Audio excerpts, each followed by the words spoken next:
So Preston North End, they became the first Invincibles, the first team to go, which Arsene Wenger, of course, did with Arsenal in 2004. But I think Preston North End did it in 1888. And of course, that inspired other northern clubs. So that's why the North became the real dominant force, because for their players, for their teams, football did offer an alternative life and a much more prosperous life and a much more fulfilling life. Whereas down south, the likes of Charles Alcock and those other teams, the Engineers, the Wanderers, they were Corinthians, they were still very much amateur, upper middle class gentlemen playing it for the love of the sport and that sort of, the Victorian ideals of manhood, etc., and not for money.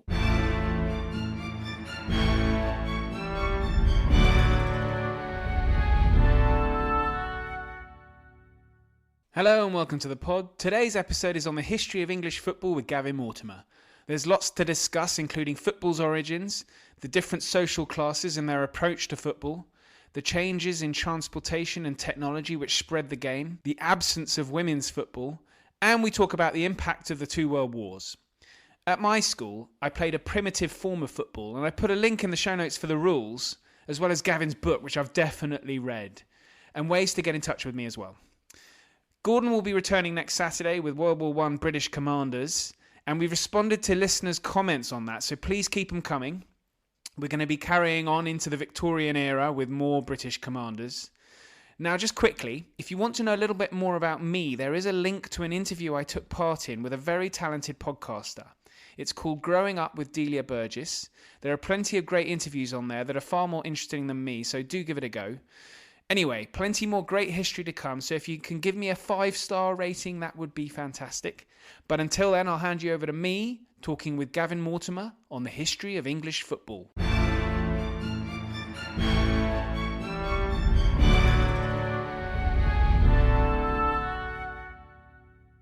Gavin, welcome back. Last time you were on, we were talking, it was a discussion with Tom Petch that didn't end in rude words, which was a win for me. But this great struggle, yeah.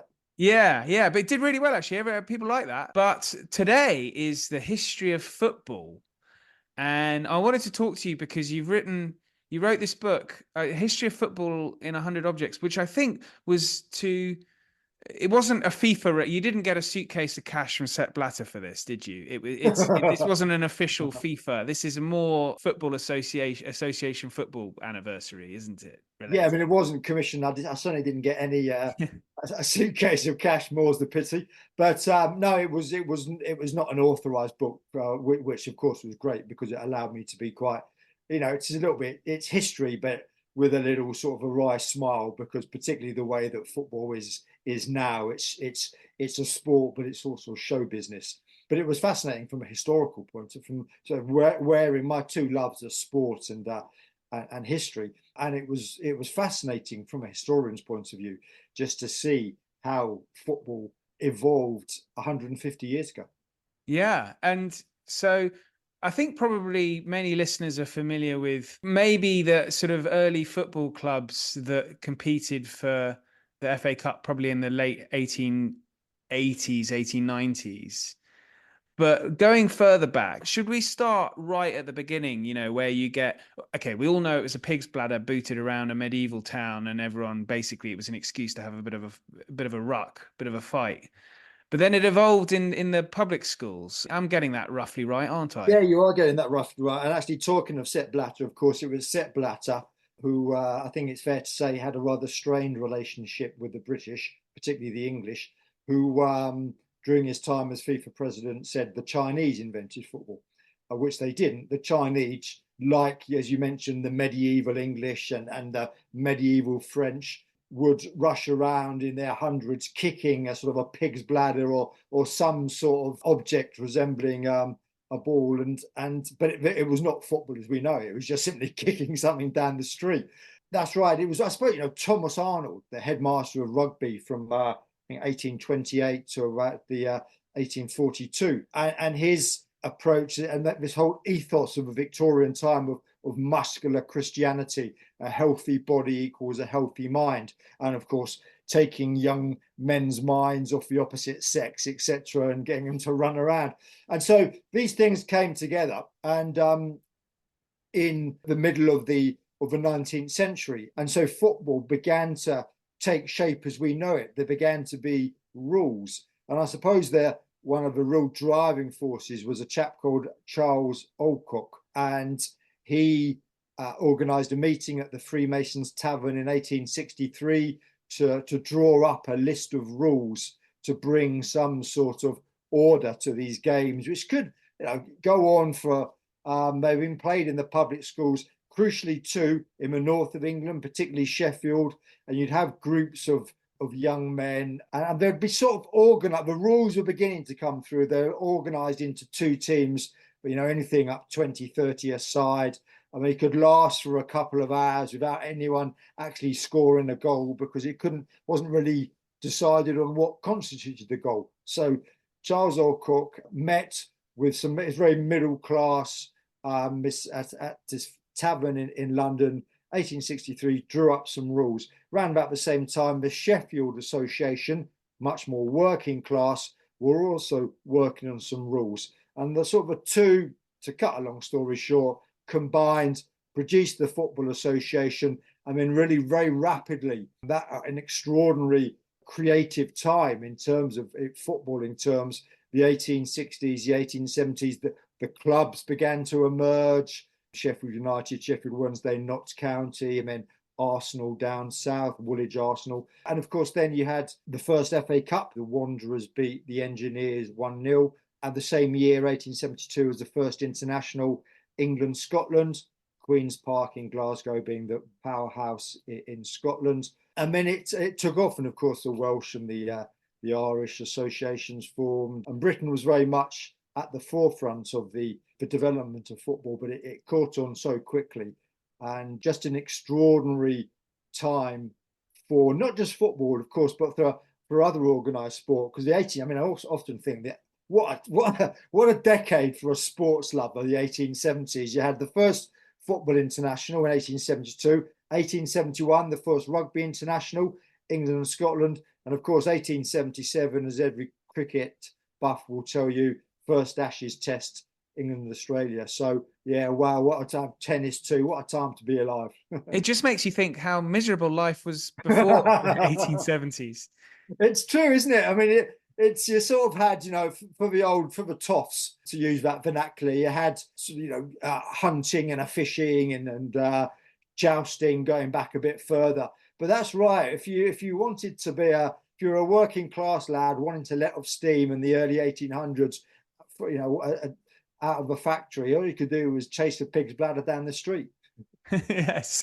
I've read a few biographies, and maybe this is probably a bit later actually, because you start seeing clubs being set up abroad, and I don't want to dwell on that too long, but I'd read a very interesting book on Barcelona and Athletic Bilbao, and then I think other clubs in northern Italy, and they're all set up by British businessmen who've travelled abroad and set up their own club there. And so it's not only a growth in Britain, it's a growth on the continent, thanks to those Brits who've taken, I suppose, the rules and their structures abroad with them. Yeah, absolutely. And I suppose that actually the best example is Charles Miller, who went to Brazil in 1894.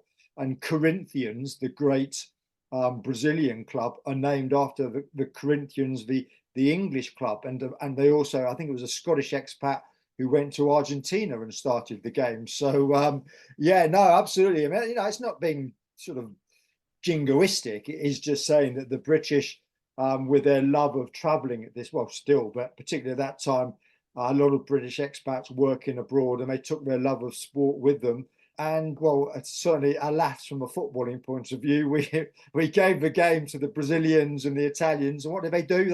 They threw it back in our faces by beating us on a regular basis. So it's an extraordinary, again, just to see how quickly this game spread. And yeah, if you compare it to rugby, it's interesting, isn't it? I always think it's fascinating to compare, and cricket too, the development from a global perspective of cricket and rugby, which were very much stayed within the British Empire. So India and obviously Australia, New Zealand, India, later Pakistan, and the West Indies, of course. Cricket, and then rugby, South Africa, New Zealand, and Australia, the three powerhouses, and Samoa, Fiji, etc. But if you look at football, how football just took off everywhere. And I think that's the real advantage and the strength that football has today over rugby. If you look at the Football World Cups, you have, look at the most recent World Cup, Morocco reached the semi-final, and you have South Korea and Mexico and all these teams, Iran, and getting into the World Cup final and doing well. Whereas at rugby, it's still very much, unfortunately, dominated the quarterfinals, and nearly, we get excited if Fiji make the quarterfinals. But otherwise, it's always the same old oppositions making the same old teams making the quarterfinals. So that's the beauty of football. It's such an easy game to understand, and it's the simplicity. Then that's why it's grown.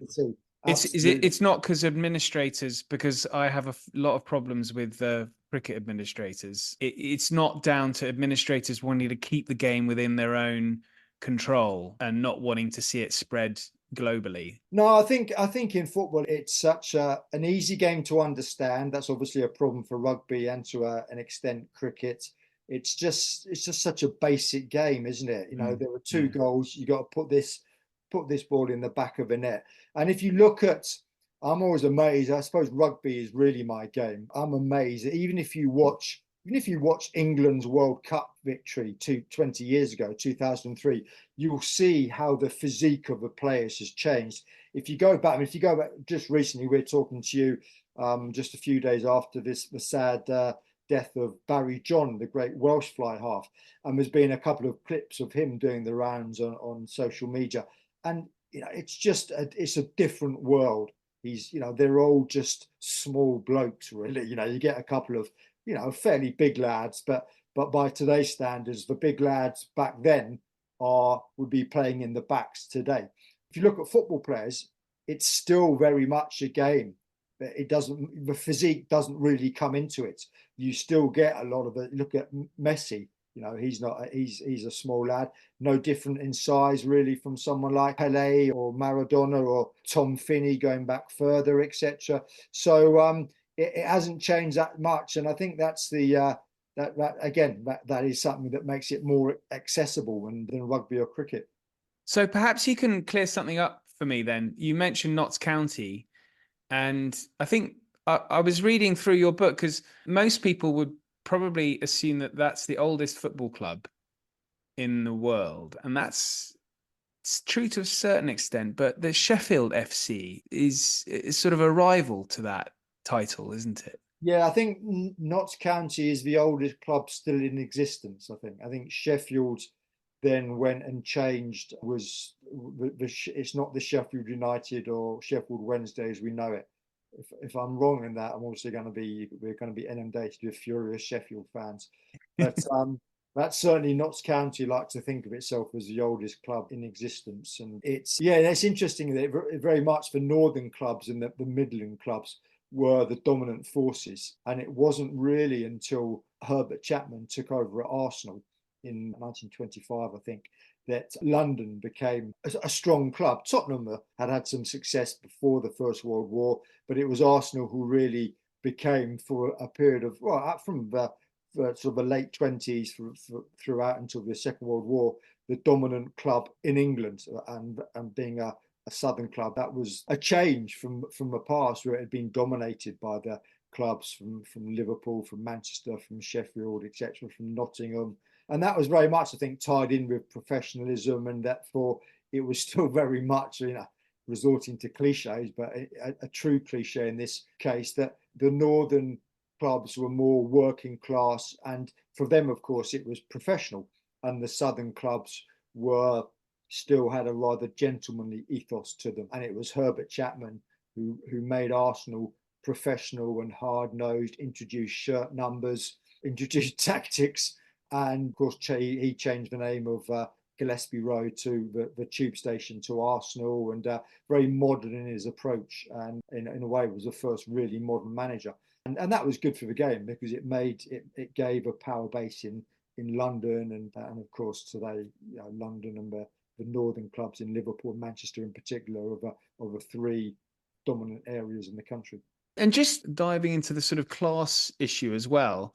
I mean, Alcock, because these public schools had a sort of primitive form of football and they were all different. Now, I have to make a confession here. I did play one of those forms of football at my school, and it was a little bit like the modern football that we know, but you weren't allowed to pass the ball forward. You could only dribble, and then that would mean you would have all your teammates would effectively create a kind of guard, and then your opponents would have to come in, and basically it would turn into a bit of a ruck, not dissimilar to the medieval sort. Yeah. And so they were sort of fairly low scoring games. It was actually one of the few sports I was any good at, Gavin, which is typical when it's the only place you can play it is when you have to finish at 18. Yeah, yeah. What was it that Alcock really tried? Because I guess they were quite influenced by rugby as well. Was Alcock really just trying to say, look, come on, this is all so disorganized. We all need to be playing the same sport here. Is that basically what he was saying? That's basically what it is. And I think too, distinguishing themselves from rugby, which was also developing at this time. And as we mentioned earlier, the first rugby international was a year before. So no doubt that the likes of Alcock and a lot of the southern gentlemen came from the same background as the rugby innovators and knew each other. And there was an element of competition. But while they wanted rules, it was still very much amateur. Whereas for the northern teams, they saw it as a way of making money, and this happened quite quickly, even escaping their fairly a life of hardship, really. A lot of them would have worked in the mills and in mines, and suddenly they had the opportunity of making a few bob playing football. And the man who was instrumental in that was William Sudell at Preston, who was a mill owner, and he got hold of Preston North End, became the owner, became the manager. And in fact, I probably did him a misservice when I said Herbert Chapman was the first manager as we know it today. I'd say that Billy Sudell was, and he had a rather paternal regard towards his players. He would get them to cut down on their drinking, to stop their drinking, even watch what they ate. An early Arsene Wenger. An early Arsene Wenger, etc. And it paid off because no other club was doing this. So Preston North End, they became the first Invincibles, the first team to go, which Arsene Wenger, of course, did with Arsenal in 2004. But I think Preston North End did it in 1888. And of course, that inspired other northern clubs. So that's why the North became the real dominant force, because for their players, for their teams, football did offer an alternative life, and a much more prosperous life, and a much more fulfilling life. Whereas down south, the likes of Charles Alcock and those other teams, the Engineers, the Wanderers, they were Corinthians, they were still very much amateur, upper middle class gentlemen playing it for the love of the sport, and that sort of, the Victorian ideals of manhood, etc., and not for money. And you were saying before we started recording, which is really interesting, around the development of the train networks throughout the country was also hugely important in the development of the game. Yeah, I think that is particularly crucial because and also not just allowing players to travel further afield to play, and that includes going to Scotland to play, but allowing fans to follow their team. So this really started. And it was amazing how quickly it spread. And the train companies, of course, cottoned on to this very quickly and would offer match day packages. And soon that grew to a whole weekend package. When the FA Cup started, come down to London for the weekend. You'll get your ticket, hotel included, etc. And so the supporters loved that. Third factor, Ollie, was the half-day holiday, half day on a Saturday. So the factories, the mills, etc., they would stop work at lunchtime on a Saturday. That allowed players to play and supporters to support. And they could then travel on the trains to follow their team. And so very quickly, and bear in mind that the entertainment on offer to us today is just it's ceaseless. Back then, there wasn't much entertainment for particularly sort of on one afternoon for the more disadvantaged members of society, and suddenly they had the chance to go and see their football team, and the football club was very representative of the town, whether it was Preston, Accrington, Stanley, Oldham, whoever it might be. And so there was a real pride in going to see their boys play. And the other thing worth saying is that it's women's football now, which is really enjoying. I was about to say, it is a boom, but it's not the first boom, because women's football was very popular. Yeah, it was huge, wasn't it? Yeah, that's right, in the late 19th, early 20th century, and particularly during the First World War, when there were no men's football, and they would get huge crowds going to the women's game. Great players. And when we say huge crowds, we're talking sort of 60,000. Yeah, absolutely, in the big stadiums, and it's odd how it just sort of tailed away completely because the 20s was a decade of great emancipation for women in many, socially and at the workplace. The first woman, quick plug, I've written about this, the great swim, Gertrude Edley, first woman to swim the English Channel in 1926. Men thought a woman could never swim the Channel. She not only swam it, she swam it in a time that no man had, the fastest time ever up to that point, beating any men's time. So, but women's football just sort of. Well, it was banned, wasn't it? Until. It was banned for a while, yeah, that's right. 1970, I think, as late as. Yeah. Well, when it was banned in 1921, the FA said the game of football is quite unsuitable for females and ought not to be encouraged, which. It's just mad. And of course, it was only, I think I mentioned this in the book, actually. I remember rightly, it was 20 years ago, 2004, that Sepp Blatter said a good idea for women's football would be if they wore tighter shorts to make it more appealing. I mean, we're only talking 2004 when he said this nonsense. And it's wonderful to see how women's football has just completely exploded, not just in Britain, but around the world in the last 5 years. And, you get, as you saw in the last couple of tournaments, the crowds going now are comparable to the men's game. So one thing I wanted to talk about, the most important object, is the ball. And so we've mentioned the sheep's bladder, but how did the ball evolve? Because, I mean, nowadays, the balls sort of they seem to go in all sorts of directions depending on the weight of the ball now. And you're always hearing footballers complaining about the ball. But in the early days, we're talking leather, aren't we? We are. I'm just looking at, actually, as we speak. I hate to say it, I'm old enough to remember playing in my youth, i.e. as a nipper, with one of those old leather.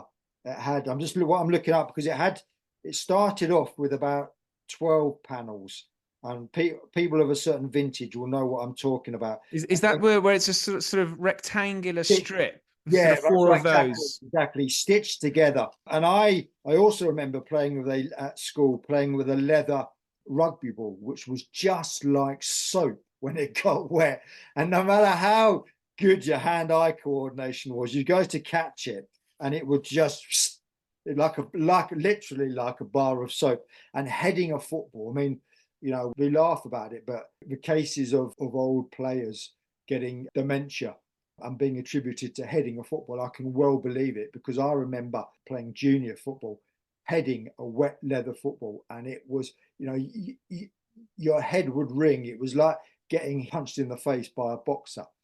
It was that hard. It was actually, of course, one of the first people who was tasked with creating a football was Charles Goodyear of the famous rubber company. And at first they used 7 panels of leather, and then it went up to 12 panels. The first 24 panels, the 1966 World Cup football was 24 panels stitched together. The first 1970, it was a 32 panel, and then it was in 1986 was the first entirely synthetic material to be used. And ever since then, of course, they've been. I remember the 2010 World Cup. There were a lot of complaints, particularly from goalkeepers. It would sort of curve in the air like a Beckham free kick, and even if it was just hit, sort of a tap back from a defender. And yeah, there's always complaints, but it's very interesting just to see the development of a football, and of course the development of the boots too. Is it Craig Johnson, the former Liverpool player, who I think it was a Predator, wasn't it? Probably about 25 years ago now, and how Oh, he'd be longer, wouldn't he? He'd be 80s. 25. He played in the 80s, but I think he developed the Predator. Oh, I see. Yeah, the Predator boot. If you go into a football museum or and you see what the old boots were like, oh my God, it's just amazing. And you just see the talent of the players back then to wearing what are basically sort of DMs. Well, they went up above the ankle, didn't they? Yeah, that's right. They did. Yeah, and so it's only really in the sort of 60s, 70s they are phasing those ones out then. Yeah, I think it's interesting, Ollie, because in a way we talked about the 1870s was a period, sort of the mid 1860s to the late 1880s, when football really evolved as we know it today. I mean, I think probably the other period of great evolution was the same sort of time, from the 70s to the 90s, and football became sexy, to use a dreadful word in that context. Rude Hullet description there. Well, yeah. Sexy football. And of course, before that, not just how you played it, but before that, you had the likes of George Best, Frank Worthington, Stan Balls. It became when footballers became celebrities. And of course, the money began to flow into it because companies began to see began to sponsor it. And I think, and then we talked about how the trains opened up football within a country. And then, of course, planes opened up football globally in the 60s. Well, a bit earlier, of course, in the 50s. But in the mid-50s, you had the launch of the European Cup. And then thereafter, air travel began to get cheaper, particularly in the 80s. So fans could go abroad and support their teams, because in the 50s and early 60s, when teams would go abroad to play in the European Cup, they wouldn't really have any away fans with them. That changed in the 70s and the 80s. Of course, one of the unpleasant offshoots was hooliganism, what they used to call the English disease in the late 70s and early 80s. So you had the development of both the football, of boots, and how players began to train and look after themselves, and with that came the money. And the game now really is, certainly in terms of financial remuneration, is entirely different from what it was in the 80s. And if I may just tell you a quick story, I am, for my sins, a lifelong Arsenal fan. I was going to ask this question at some point. Yeah. I'm a lifelong Arsenal fan. And I remember the first time I went to see the Arsenal was in the late 70s, when I was knee-high to a grasshopper. This was in the period, Ollie, when, if there's any Arsenal fans of my age or older watching, they will remember this. There was the singing policeman. So a member of the Met Police would sing a song just as the teams ran out. So that's how sort of quaint it was. My junior football team, our coach had been on the books at Arsenal when a teenager and as a youth player, and he still was in contact with. He knew some of the staff at Arsenal. This would have been about 1980, I think, and he organised for our team to have a tour of the stadium.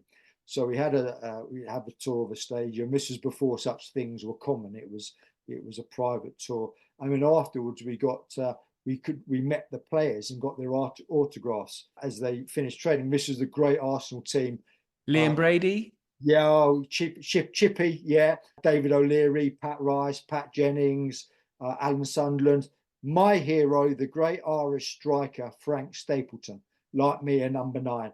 Now, he wasn't, so I got everyone's autograph, but I couldn't see Big Frank. I said, oh, where's Frank? Where's Frank? And I think I think it was David O'Leary. He said, oh, Frank goes out the back because he gets the bus home. So I ran out the back of the stadium. And I remember there was Frank Stapleton waiting at the bus stop for the number whatever bus. And I ran up to him and said, can I have your autograph, please, Mr. Stapleton? And he was very nice, gave me his autograph. But I think often and laugh to myself. I mean, imagine going a day and finding, Saka. Saka or Gabriel Jesus waiting for the number 12 outside the Emirates. And but that's what it was. They were just when you read of some footballers from that era and earlier, on hard times, having to sell their medals. And you think, oh, goodness me, someone like Saka could retire tomorrow and he'll never have to work again. Yeah, and I guess the health, I mean, you mentioned the ball, and Jeff Assel was a famous victim of the heavy ball. But my favourite, actually, I was thinking about this just coming on, my favourite, it's the Radio Times. And 1927, January 27, the first live radio commentary was between Arsenal and Sheffield United. Arsenal was also the first live TV game, or the first TV game to be broadcast. Why Arsenal? Because the BBC then were located in Alexandra Palace, just up the road from the Arsenal. So it's a case of quickly tattle your gear and go up to Highbury. And what they did was, to allow listeners to follow the game, they printed in the Radio Times a diagram of the Highbury pitch divided into 8 squares. And so listeners could have their Radio Times in front of them, and the commentator would commentate the match referring to the squares. So you had square 1, 2, 3, 4, 5, 6, 7, 8. And so, for example, I just printed an extract of a commentary. It ran as follows. Oh, pretty work. Very pretty. Square 5. Now upfield. Oh, a pretty pass. Square 5.8. Come on, Mercer. Now then, Mercer. Oh, hello. Nobby's got it. Square 1.2. So that's how the commentary went. And everyone would be following it. So they knew where the football was, where the play was on their diagram of printed in the Radio Times. And that, incidentally, is the origin of the phrase back to square one, because they would then say, oh, it's back to square one. Oh, that's fantastic. I love little quirky histories like that. And but again, yeah, I mean, it just shows you how that's nearly 100 years ago, and the media coverage of football now, it's so sophisticated, and it's interesting actually, Ollie, because I wrote the book, I think it was published in 2013, and there's no mention at the very end. One of the last objects is about technology, microchip, because they were just at that point putting a microchip into footballs to allow them to tell if it was over the line. Because England fans will well remember at the 2010 World Cup in South Africa, Frank Lampard's shot against Germany hit the underside of a bar. German fans will be screaming, "Ha! That's what happened to us." Yes, 1966. Yeah, and it was over the line, but it wasn't given. So the microchip was introduced. But also, I mentioned it was then referred to as hawk's eye, like in cricket and tennis. There was no mention, though, of VAR. So that hadn't yet, the famous VAR, the scourge of football fans up and down the country who always think their team's been robbed by VAR, that hadn't come into existence yet. And it's funny, isn't it, now that it's such an integral and controversial part of the game. But even just 11 years ago, no one knew what the joy and the agony of VAR had yet to be visited on us. Well, I hope the listeners can indulge us going off on a little tangent here, but I hate VAR, and I support Southampton, and we got relegated last year, and being in the Championship this year is just wonderful with no VAR. I mean, I'm probably in a minority, but I'd rather hope that we don't get promoted, just because it's awful. I think that it just seems to be used randomly with no real logic behind it. Yeah, I mean, I agree. And I mean, let's take Arsenal this season. It's, I think it probably evens out most of the time. But what I find it stops you from doing is actually celebrating a goal, if there's any doubt in it, there and then. Because there was a case on Saturday, I think Saka, Arsenal-Liverpool. Saka scored the first Arsenal goal, and it was VAR checked to see if he was offside when he put the ball in the net. And so I was watching it at home, and I was sitting on my sofa thinking, oh, is it? And he looked at first eye, it was going to be okay. But it just sort of takes that joy out of leaping up in the air and thinking, yes, you've scored. You sort of now leap up in the air. I mean, you face an agonising, or in some cases, it could be if you're a Liverpool fan, you're sort of going, oh, let it be offside. But it just takes that sort of, that instinctive emotion out of the game. And I'm sort of, tempted to agree. And I think rugby, it can be more difficult to tell if a try's been scored. So I think under a pile of bodies, etc. But I think even in rugby, the video technology has been used too often. Now coming back to tries being disallowed for a forward pass like a minute before in the lead up, which I don't think is right. I think it should be used just to decide if a try has been scored. But it's an interesting one. But then, of course, cricket fans will tell you, well, it's been, although we're talking to you after John Crawley's controversial dismissal against India, it's you could argue for and against. John Crawley, that's a blast from the past. Right, John Crawley, Zach Crawley. Yes. Against India in the second innings of a second test. Yeah, John Crawley. Yeah, it's technology. Yeah, it all still on the plus side, Ollie. It's given sports fans something to moan about in the pub for eternity. I don't know if because I didn't get this far in your book, and we can edit part of this so that the listeners don't know that. But the pub, how important is that to the evolution of football, or is it not important? I don't think it is particularly important. No, I think the train was more important to bringing fans together. But I mean, it is interesting in that the pub, I suppose, is associated with watching the games on a big screen, and that was really revolutionised by Sky. And we talked earlier about how the 80s saw football become popular. What made it it didn't make it a middle class game, but it opened it up to the middle classes, was Italia 1990 and Pavarotti, and there became actually a bit of sophistication with the way that the game was marketed. It was broadcast by Sky, and of course at the same time you had Nick Hornby's Fever Pitch, which is in the book, because I think that was another important moment for making the game. Now, of course, is that because you're an Arsenal fan? It is because I'm an Arsenal fan, but it's also because I think TV companies realised that they had a whole new audience before them, and so Sky was willing to put much more money into it, and other broadcasters were then forced to follow suit. But of course, the downside to that is, of course, one could say that led to what Roy Keane famously described as the prawn sandwich brigade. In other words, the corporate football fan who aren't really fans, one might say, and go there just to be seen at the football. And they forced up ticket prices, and in the process forced out a lot of middle class fans. And so if you are a father or a mother on a low income wage with two kids who wants to go and see Liverpool or Man City or Arsenal or whoever it may be, even Southampton, it's increasingly hard. Whereas I still remember in my youth just rocking up at Highbury and buying a ticket on the day for Arsenal for about £5, I think it was, going to see Arsenal Man United back in the 80s. Those days are long gone, and I think that's a shame, because I think the game has moved away from its roots to a worrying degree.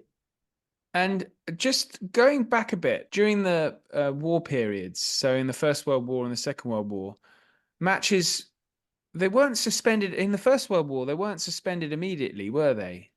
No, well, that's a really good point, Ollie, actually. And it's something that one of the objects I mentioned in the book. It's the Lord Kitchener, Your Country Needs You poster. Because when the First World War broke out in August 1914, rugby immediately ceased.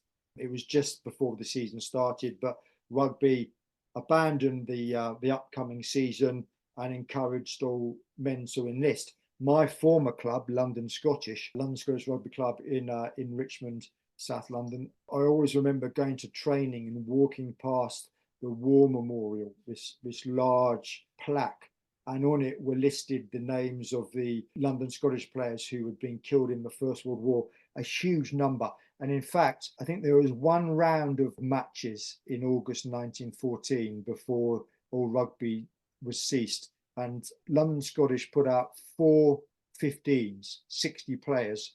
45 of those players were killed in the war.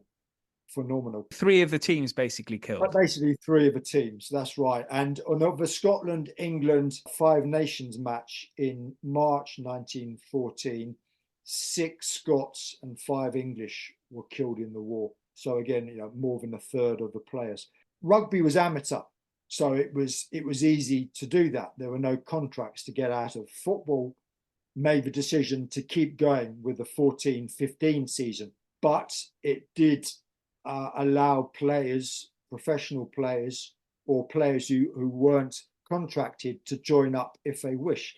2,000 out of 5,000 players enlisted. Some of those who didn't their clubs didn't let them.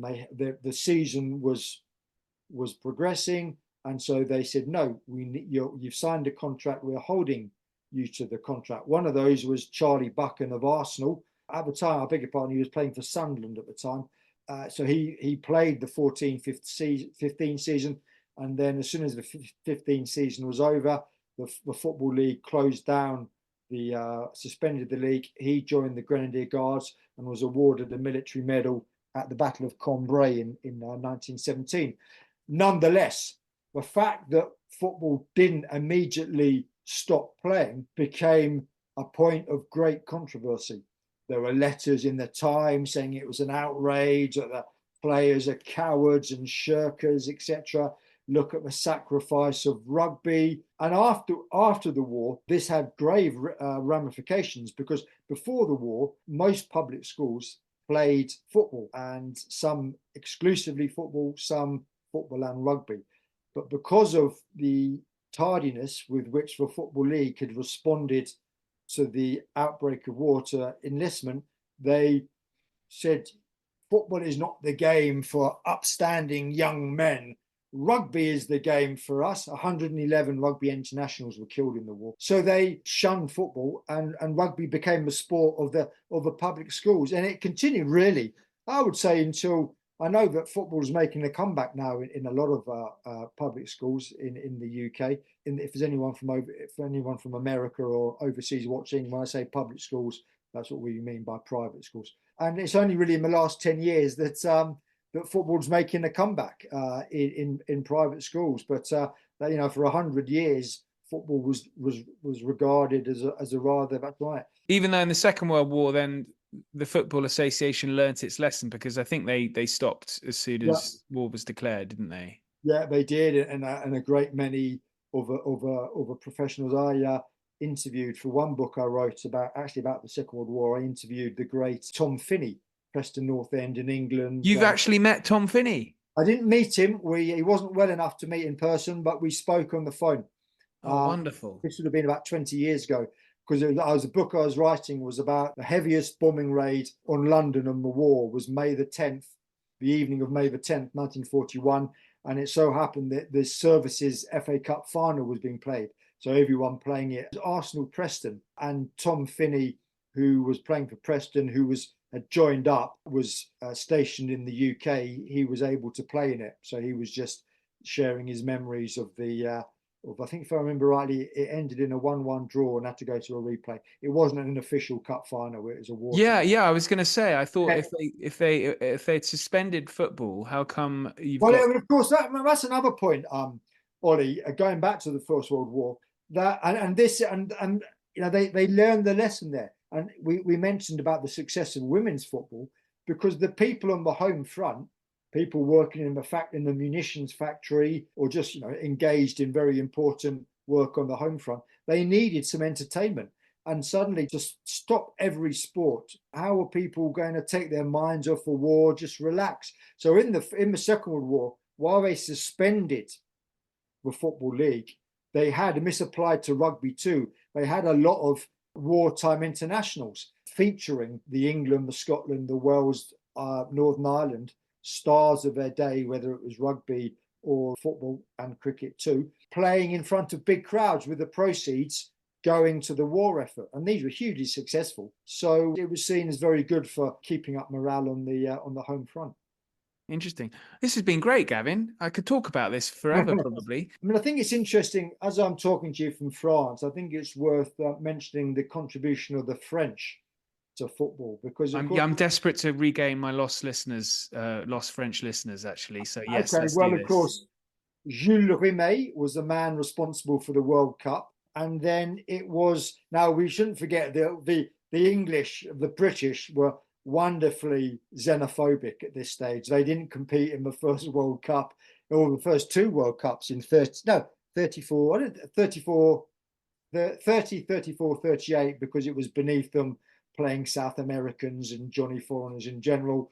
I mean, of course, when they did compete in the World Cup in 1950, they got humiliated by America. And I mentioned that, in fact, it's a New York taxi, because the man who scored the only goal of the game in that 1-0 defeat by the States was a taxi driver. And then it was a Frenchman whose name escapes me for the moment, begins with a G, who had the idea of the European Cup, or of a European competition in the 1950s. I think he worked for L'Equipe, if I remember rightly, and he was getting a little bit fed up with English teams boasting that England was the great footballing nation, even though they were being humiliated by America, by Hungary, by everyone at this stage. And so he thought, well, okay, then let's organise a European competition, and we'll see how good the English really are. And so began the European Cup. And of course, the English teams really struggled in the first few years. You had Celtic winning the European Cup in '67, and then '70s began a period of dominance with Liverpool in particular, Aston Villa, Notts Forest, and so there was the Frenchmen who were responsible for the Gabriel World. Hano, I think. Yeah, that's it. Right. And the European Cup. So yeah, good for the French. But it is funny how snooty the British were at first about we've invented the game, no one's going to play us at it, we're just going to keep it among ourselves. And of course, when they did open it up, we rapidly discovered that people loved beating us, and beat us quite regularly. I think as we speak, England have had the best success since 1966 in World Cup finals. So you never know, it might happen next time. It may. I'm not very optimistic, I have to say, but at least we've reached a final for the first time since 1966. I mean, it is appalling, really, that, talking from an English point of view, that England have only ever won a World Cup once. And you think how obsessed the country is with the nation is with the game, how many people play the game, the strength of our Premier League, and we certainly should, with this young generation that we've got of players, Bellingham, Saka, etc. But we'll see. Big test for Gareth Southgate. I think that he's proved himself a good manager, but he needs to prove himself a great manager, and you only do that by winning international tournaments.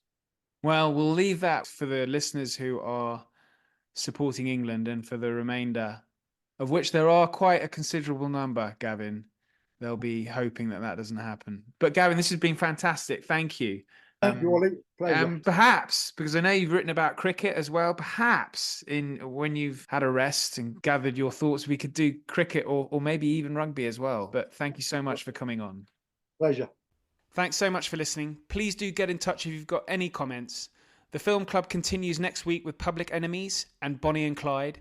But until then, thank you and good night.